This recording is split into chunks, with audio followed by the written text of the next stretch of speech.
What's up, heathens? How y'all doing? I'm doing pretty good. Tonight we have Eric Dubay on the channel. Not literally, like I don't have him on the phone or something, but he put out a video a few months ago about 35 questions for flat earthers that he answered. And so I figured what I would do is be snarky as fuck and respond to his answers to the questions.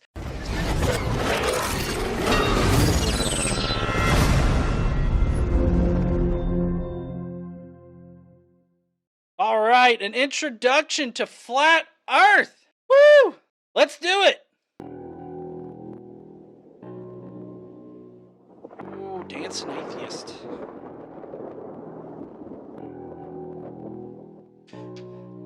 Okay, he's not asking the question, so I'll go ahead and I'll ask the questions in true fashion. What does the flat Earth look like? I fucking knew it! No one is 100% certain about what the flat Earth looks like, but the azimuthal equidistant projection map that is used by the USGS is the flat Earth map. The United Nations, oddly enough, uses the flat Earth map as its logo and divides it into 33 Masonic sections. I like how he reads Masonic into every fucking thing. And yes, I don't know if you guys can really see it up there, but it says Gleason's New Standard Map of the World. I have nothing to do with a flat Earth map. Okay, so basically, this guy thinks that the UN map or the general flat Earth map is the map of the world, which would include like these weird proportions for fucking things, and also the huge ice wall. So my guess is that he's probably going to say that there's some kind of huge ice wall that surrounds us. Gleason's map is also used as a representation of the flat Earth. On the flat Earth map, North is in the center, while South, or Antarctica, is surrounding Earth with the continents and oceans inside. Mercator's map from 1569 is also a flat Earth map showing a magnetic mountain in the north with 4 continents surrounding it.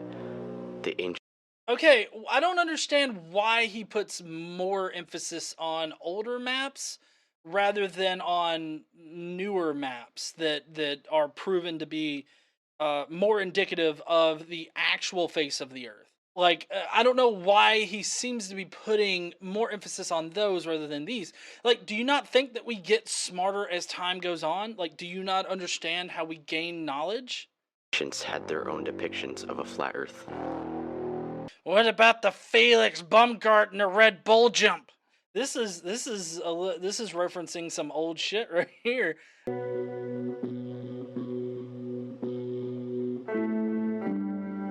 Of course he's going to point out the whole fisheye lens or the wide angle lens thing. While that is a thing, and it like stuff does tend to curve when you're viewing it in that mode, you don't necessarily need the Felix Baumgartner thing to prove that the Earth has a curve to it. I mean, obviously we got the most recent SpaceX launch that launched the Tesla into space, and we got those nice pictures. But we've also got pictures from multiple agencies around the world that have been able to take pictures of the Earth and shown how it is an oblate spheroid in general. So just because GoPro exists with a wide angle lens and Felix Baumgartner possibly used it, I don't know exactly where he's going to go with this argument, but just because he used it doesn't mean that it's not a globe. The GoPro kind of argument is really just lazy because it doesn't really address the issues that we see with non-GoPro images. On the Red Bull dive from 128,000 feet,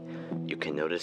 Okay, so he obviously here he's pointing out the view from outside versus the view from inside. Now, I'm not sure if they used like a wide angle lens on it, but even if you were to assume that he did, the view from inside doesn't exactly look like he was using a wide angle lens, although actually it kind of does, because I have a GoPro too, and you know, when you have like close in situations like that, you want to use wide angle so that you get the full shot. Otherwise, it'll just be a very narrow thing. But also looking out at this, you're only seeing a small portion of the curve of the Earth, and a small portion of the curve of the Earth is going to look like it doesn't curve, but it's only until you take into account a larger area that you actually see the curve. And just like with the view from outside, while it may be a fisheye lens or it may be a wide angle lens, that doesn't mean that it's not curved. You can obviously see in multiple pictures from elsewhere that we do have a curve. We got Chrismer. Again, the Earth is a truncated isometric polyhedron. Fuck yeah, let's champion that shit. That the outside cameras are wide-angle lenses, while the inside cameras are not.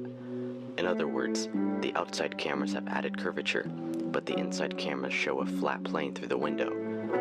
Not only that, but he lifted off from New Mexico, where already the curvature from the cameras started early on, and all we see in the view is New Mexico. Wait, so, like, I wonder if Eric Dubay legit thinks that, like, states are different colors. Like, because he's saying that he lifted off and he can only see New Mexico. I don't know if he can only see New Mexico because the United States legit does not have black fucking lines with different colors for each goddamn state. Either the whole Earth is New Mexico, or it is a wide-angle lens. Notice how the Earth isn't spinning either. Okay, he's saying notice the Earth isn't spinning either. Obviously, we are still in Earth's gravity and it's holding us there with it. So just because Felix is up that far in the air, and the rotation of the Earth does come into play when he's up there, he is also still moving along with the Earth. He hasn't actually left Earth's gravity. He's just in a very, very high altitude situation. That's all. What is under the flat Earth? We all know that the trolls live under the flat Earth. They come out to complain about, people saying that the Earth is round. That's where they come from, guys. This question is not possible to be answered because no human being knows what is underneath the Earth. Well, of course, the Great Deep is underneath the Earth, dumb motherfucker. The farthest any human being has ever dug is 8 miles, so not even heliocentrists know what's inside the Earth. When people Okay, I mean, well, true, we don't know exactly what is inside. It's not like we have a picture what's inside the Earth, but what we do have are like seismic readings. We can tell by, sending sound waves and other kind of waves into the Earth. We can tell like the makeup of the center of the Earth. And that has been able to inform us as to how planets form and all this other stuff. It gave us great insight into the universe and how it formed. We've been able to look out into the stars and see like stars forming and all this other stuff. And also it just makes sense with the metal, gravitating towards the center because it's going to be heavier, and then the lighter stuff's on top because of gravity. But they want to be like, well, we can't see the center of the Earth, so that means that it doesn't exist. And that's not even that's not how science works, like, at all. think of a flat Earth, they think of a disk in outer space. But the whole concept of outer space is ludicrous with the baller theory. With the baller theory. I like being a baller than a globetard. It's like, with the baller theory, I'm a baller, y'all. I feel like I should have like metal teeth or some shit, Be like, I'm a baller. Yeah! It's spinning, it's spinning, it's spinning! It's spinning, it's spinning, it's spinning! Obviously we've been able to look out into space and see other planets. That's actually how we discovered how gravity actually allows us to orbit around a planet.